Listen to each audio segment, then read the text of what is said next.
Alors le film de Alain Corneau, l'adaptation du roman de Pascal Quignard, Tous les matins du monde, frappe tout d'abord par l'étrangeté, il vient d'en être question, que l'on peut ressentir par rapport au personnage, au dialogue, en tant que spectateur. Et une des raisons, à mon avis, de cette étrangeté, c'est que le film suit très précisément le texte du livre, hein. On en retrouve des fragments assez importants, les dialogues sont les mêmes, mais que le réalisme filmique n'est pas le même que le réalisme littéraire. Et de fait, s'il peut y avoir une préciosité acceptée lorsqu'on est dans un récit à la troisième personne, et que c'est un roman, on a parfois un rapport plus, oui, d'étrangeté, de méfiance d'une certaine façon par rapport à ces personnages qui parlent si curieusement, précisément parce qu'il y a des voix, des corps qui incarnent ces dialogues. Mais d'une certaine façon, pour le film, c'est un choix qui est fait dans le genre du film historique et qui peut rappeler des films plus anciens, ceux de Robert Bresson ou d'Éric Rohmer. On peut penser à ce film si curieux qui est le Perceval d'Éric Rohmer, où les dialogues, la manière dont ils sont dits par les comédiens, sont faits pour rester étranges et nous mettre en rapport avec une époque qui, de toute évidence, n'est pas la nôtre. Donc on a ce premier effet un peu d'étrangeté par rapport au film. Mais dans le même moment, le film fonctionne aussi sur un certain mode de séduction. La séduction, c'est évidemment celle de la musique, puisque là, on peut l'entendre. Et donc, on a des orchestrations par Jordi Savall de pièces de ce XVIIe siècle qu'on avait effectivement rarement entendues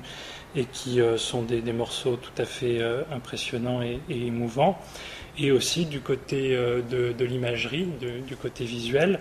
quelque chose qui tient au cinéma d'Alain Corneau, qui est une forme d'académisme en fait, avec beaucoup de plans à la manière d'eux, qui sont faits pour évoquer la peinture du XVIIe siècle, les natures mortes, les vanités, etc.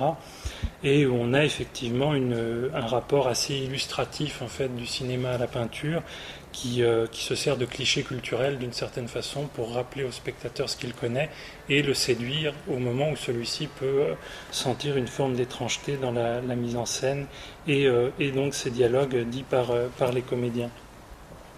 Par ailleurs, comme il a déjà été dit, le récit diffère légèrement de la construction du roman parce qu'on a une confession en fait cette fois qui est celle de Marin Marais qui se souvient de son maître interprété par Jean-Pierre Mariel. Et là, d'une certaine façon, on pourrait presque penser à une forme de contamination par rapport à un film qui précède de quelques années celui-là, qui est aussi une biographie romancée de musicien, et qui est le Amadeus de Miloš Forman, qui raconte aussi une rivalité entre deux musiciens, racontée du point de vue du survivant, d'une certaine façon, et qui, en une suite de flashbacks, va chercher à raconter cette rivalité en musique.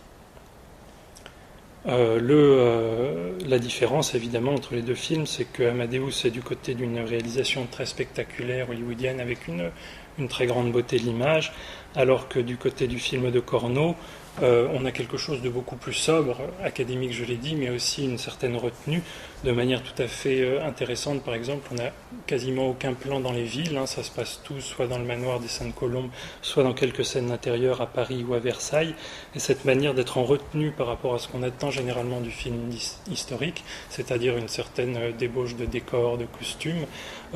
pour le coup suit assez bien le sens du roman et son portrait plutôt sympathique vis-à-vis du jansénisme, on peut dire. Et de ce point de vue, la retenue esthétique du film est tout à fait en accord avec l'esthétique du roman.